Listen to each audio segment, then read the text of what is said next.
Hello guys, welcome back to fab classes. दोस्तों, आज की ये वीडियो हम जो रिसेंटली जूनियर असिस्टेंट का एग्ज़ाम जेके एसएसबी ने कंडक्ट करवाया उसके बारे में हम बात करना चाहेंगे। और ये वीडियो उसी के रिलेटेड है कि देखिए, जूनियर असिस्टेंट का एग्ज़ाम जेके एसएसबी ने कंडक्ट करवाया और उसके बाद बच्चों का कुछ इसी तरीके का हाल है जैसे इस पिक्चर में दिखाई दे रहा है कि पता ही नहीं है। बच्चों क्लूलेस हैं बच्चे कि भाई ये पेपर एग्ज़ाम जो कंडक्ट करवाया है, ये पेपर आया कहाँ से था, हम कहाँ से तैयारी करें, हम किस लेवल की तैयारी करें, आखिर कितना हार्ड वर्क करना पड़ेगा, जिसे कहते हैं ना हार्ड वर्क, वो हम कितना करें। ठीक है ना, क्योंकि ये क्वेश्चन पेपर जो आया था ये हार्ड वर्क के करने से नहीं आएगा। हार्ड वर्क आप यही कर सकते हैं कि मल्टीपल रिवीजन करेंगे, जो आपके पास कंटेंट है उसी को पढ़ेंगे। लेकिन अगर उस कंटेंट में से एग्ज़ाम आए ही ना, मुंह उठा के पता नहीं कहाँ से क्वेश्चन डाल दिए जहाँ से अता पता ही नहीं है, कोई कंप्यूटर इंजीनियरिंग बैकग्राउंड से थोड़ी हैं ये जेके एसएसबी के जो तैयारी कर रहे हैं। ठीक है ना, जूनियर असिस्टेंट एग्ज़ाम के लिए आप इतना डिफ़िकल्ट एग्ज़ाम करवा रहे हो कि आप 2 लाख रुपए पे देने वाले हो। नहीं, जिस हिसाब का एग्ज़ाम है भाई, जिस लेवल का एग्ज़ाम है उस हिसाब से आप क्यों नहीं सेट कर रहे हो पेपर। उस बात को भी छोड़ो, आपने चलो स्टेटमेंट बेस्ड क्वेश्चन करने थे, ये कुछ करना था, लेकिन जिस तरीके का कंप्यूटर का एक पेपर आया है, देखिए कंप्यूटर का पेपर जो आया है ना, वो तो बिल्कुल ही जिसे कहते हैं ना, एक आप ये समझ लीजिए कि कंप्यूटर का जो पेपर था वो नॉन अटेम्प्टेबल था, उसको अटेम्प्ट ही नहीं बंदा कर सकता। ठीक है ना, और बहुत सारे आज की ये वीडियो स्पेसिफिकली हम इसी बारे में बात करने वाले हैं कि आखिर जेके एसएसबी ने जो ये कांड किया है ये किया क्यों है। ठीक है, हम इसी के बारे में बात करेंगे। देखिए, जो जेके एसएसबी की तैयारी कर रहे हैं स्टूडेंट जम्मू कश्मीर के, उनके साथ ये तो पहली बात इनजस्टिस है, बिल्कुल इनजस्टिस है। और दूसरा कि एआई के यूज़ से आप पेपर बना के दे रहे हो। ये जो कंप्यूटर का पेपर आया हुआ था ये सिंपली एआई की तरफ से बनाया हुआ है, और एआई का भी हार्ड लेवल। ठीक है ना, वहाँ पर लिखा गया है कि भाई हार्ड लेवल के क्वेश्चन बना के दे दो कि बच्चा अटैम्प्ट ही नहीं कर पाए। ठीक है ना, सिर्फ उसका टाइम जो है वो वेस्ट हो, उसका दिमाग घूमे, मतलब इस तरीके का बनाया गया था। और उस जो कंप्यूटर सेक्शन का पेपर था उसमें कुछ भी नहीं था। और मैं ये कह रहा हूँ, और अभी बहुत सारे मैं ऐसे देख रहा हूँ कि वो चैनल वाले ये भी कह रहे हैं कि भाई आप और हार्ड स्टडी करना स्टार्ट कर दो। लेकिन मेरा ये सवाल है कि भाई किस कहाँ से हार्ड स्टडी की जाए या क्या हार्ड स्टडी की जाए। मतलब जो उनके पास कंटेंट है, मटेरियल है, उसी से पढ़ेंगे ना, मतलब उसी से पढ़ सकते हैं ना, और क्या ही हो सकता है। अब अब जो एक बुक है वो बुक में से ही पढ़ेंगे ना। हैं, अब कोई जिसे कहते हैं कि जिस टॉपिक का उनको ना पता है, ना कोई वैसा उन्होंने चीज़ लाइफ में पढ़ी है, अगर उससे क्वेश्चन आना स्टार्ट आ जाएंगे तो बच्चा तो नहीं ना कर पाएगा। उसके पास इतनी हिम्मत थोड़ी है कि भाई वो जीके का इतना वास्ट सिलेबस है उसको पहले डिटेल में पढ़े, फिर कंप्यूटर का वास्ट सिलेबस है उसको डिटेल में पढ़े, फिर कल्चर हेरिटेज उसको पढ़े। ठीक है ना, फिर जो दूसरे कंपोनेंट हैं इंग्लिश है उसको पढ़े, मतलब फिर मैथ पढ़े, मतलब बच्चा ही है ना, नहीं कर सकता यार, इतना नहीं हो सकता है। ये सबको पता नहीं हो सकता है। और जो ये कंप्यूटर का पेपर सेट किया है, मैं ये कह रहा हूँ कि ये जो पेपर जूनियर असिस्टेंट का आया था, जो कि वहाँ पर जेके एसएसबी में बंदे लगे हैं ना, अगर वो ये पेपर कर देते हैं ना तो मैं मान जाऊँगा। ओ भाई, वो भी नहीं कर सकते, उनको पता ही नहीं है, बस पेपर उठा के डाल दिया, बस बिना सोचे समझे, जो मर्ज़ी हो जाएगा देखा जाएगा। तो ये बहुत ज़्यादा जिसे कहते हैं ना डिस्टर्बिंग बात है, काफ़ी ज़्यादा अनोइंग बात लगी मुझे। अच्छा, और एक और बात है, अब नेक्स्ट आने वाले एग्ज़ाम्स का क्या, कि जो नेक्स्ट आने वाले एग्ज़ाम्स हैं, अब लगभग जो एक सीरियस एस्पिरेंट है वो लगभग अपनी तैयारी जो है ना कंप्लीट कर चुका है। अब वो रिवीजन फेज़ में है, या फिर रिवीजन फेज़ में नहीं है, बट मेजॉरिटी अपना जो सिलेबस है उसको वो कर चुका है। अब मुझे आप बताइए कि क्या वो फिर से डिटेल में पढ़े। ठीक है ना, कंप्लीट स्टडी वो फिर से डिटेल में करे, ये पॉसिबल नहीं है। और जिस हिसाब का पेपर आया है, देखिए एक बात है कि जिस हिसाब का पेपर आया अब इससे जो है ना कट ऑफ लो जाएगा, जो कि पहले बहुत हाई जाना स्टार्ट हो गया था, अब उससे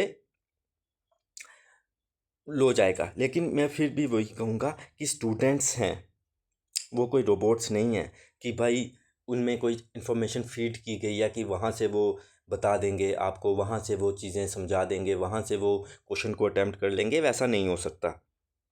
अब मेरी ये सलाह है जो आने वाले अपकमिंग एग्ज़ाम्स है, बहुत सारे लोग क्या कह रहे हैं, बहुत सारे चैनल में बता रहे हैं कि आप अब ज़्यादा डिटेल में करना स्टार्ट कर लो, ये करना स्टार्ट कर लो, वो करना स्टार्ट कर लो। मैं बोलूँगा कि जो आप पढ़ चुके हो, जो आपने जो है आपका स्टडी मटेरियल है, उसी को अच्छी तरीके डिटेल में पढ़ो। नया जो नया है, न्यू जिसे कहते हैं ना, न्यू कॉन्सेप्ट या न्यू जो इम्पोर्टेंट है उनको पढ़ो, बाकियों को जो है पढ़ना नहीं पढ़ना।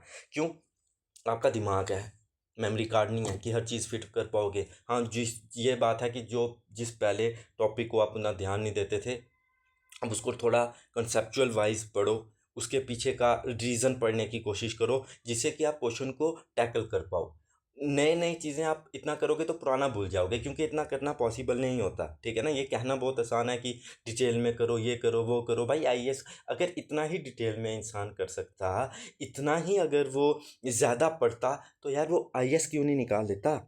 मुझे बताओ ना, वो आईएएस का पेपर क्यों नहीं अटेम्प्ट करता? फिर वो जेके एसएसबी में क्यों बैठा होता? वो केएस करके अफसर क्यों नहीं बना होता?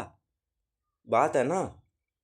और यहाँ पर आईएएस और केएस के लेवल से भी मैं बोलूँगा ऊपर आया था।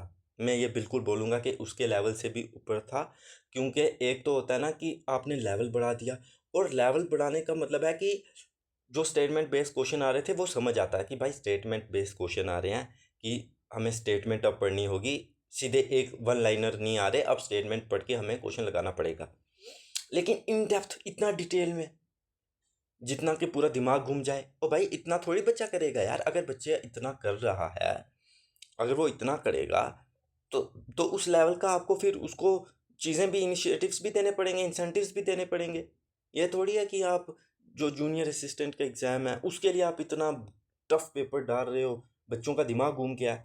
और जितने भी मैंने बच्चों से बात की या जितना मैंने जाना, किसी बच्चे ने 50 से ऊपर अटेम्प्ट नहीं किया, जितनों से मैंने बात की। अब कोई ऐसा हो सकता है जिससे जिसके बारे में मुझे पता ना हो, और मैं उसके बारे में मैं नहीं कह सकता, लेकिन जितनों से मैंने बात की कि भाई किसी ने ना 50 से ऊपर जो है अटेम्प्ट नहीं किया, ठीक है। 50 से ऊपर अटेम्प्ट किसी का नहीं है, ठीक है।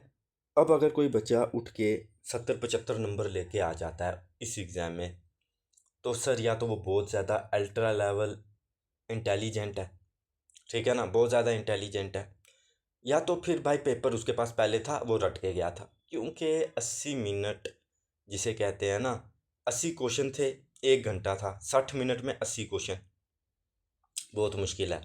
और ऊपर से ऐसे क्वेश्चन जिसको एक क्वेश्चन को पढ़ने में कम से कम आपको 1.5 से 2 मिनट लगता है, सिर्फ समझने में। उसके बाद क्वेश्चन लगाना वो अलग मैटर है, कि अगर आपको आ रहा है कि नहीं आ रहा। अब आ रहा है कि नहीं आ रहा, उसके लिए भी पहले आपको डिटेल में पढ़ना होगा, तो उसमें इतना समय लग रहा है।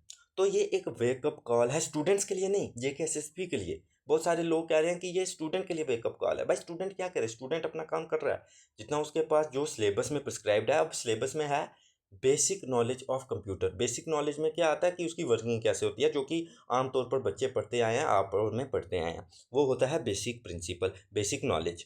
ये एडवांस लेवल, इंजीनियरिंग लेवल के भाई सॉफ्टवेयर थोड़ी बनाना है, हल्का सा कंप्यूटर यूज सिर्फ करना है। सॉफ्टवेयर थोड़ी बनाना है कि आप इस हिसाब से क्वेश्चन पूछ रहे हो, वो भी खतरनाक लेवल के स्टेटमेंट बेस्ड। भाई नहीं हो सकता, कहाँ से करेगा बच्चा? तो मेरा आप सभी स्टूडेंटों से यही रिक्वेस्ट है कि अभी इस चीज़ को ना अपने दिमाग पर ज़्यादा सवार मत होने दो, क्योंकि कट ऑफ लो ही जाएगा इसका। और जो आने वाले अपकमिंग एग्ज़ाम हैं, जैसा आप तैयारी कर रहे हैं, बस उसको आप मल्टीपल रिवीजन्स करिए, रिवीजन ज़्यादा करिए, क्वेश्चन इन डेप्थ थोड़ा सा कंसेप्चुअल अपने क्लियर करने की कोशिश करिए। नया कोई हुआ बनाने की भी ज़रूरत नहीं है कि हम कुछ नए ही कर लें, क्योंकि उससे जो आपने किया हुआ है शायद आप वो भी आपको रिटेन ना रह पाए, ठीक है ना। और क्या पता फाइनेंस अकाउंट असिस्टेंट का paper as compare to easy आ जाए, तो यह होगा कि ज़्यादा मुश्किल के चक्कर में आप आसान भी नहीं कर पाओगे। ऐसा होता है बहुत बार। तो ये आपके लिए एक छोटी सी मेरी एडवाइस थी, और ये वीडियो स्पेशली मैंने जूनियर असिस्टेंट का ये जो एग्ज़ाम हेल्ड हुआ है उसके ऊपर बनाई थी।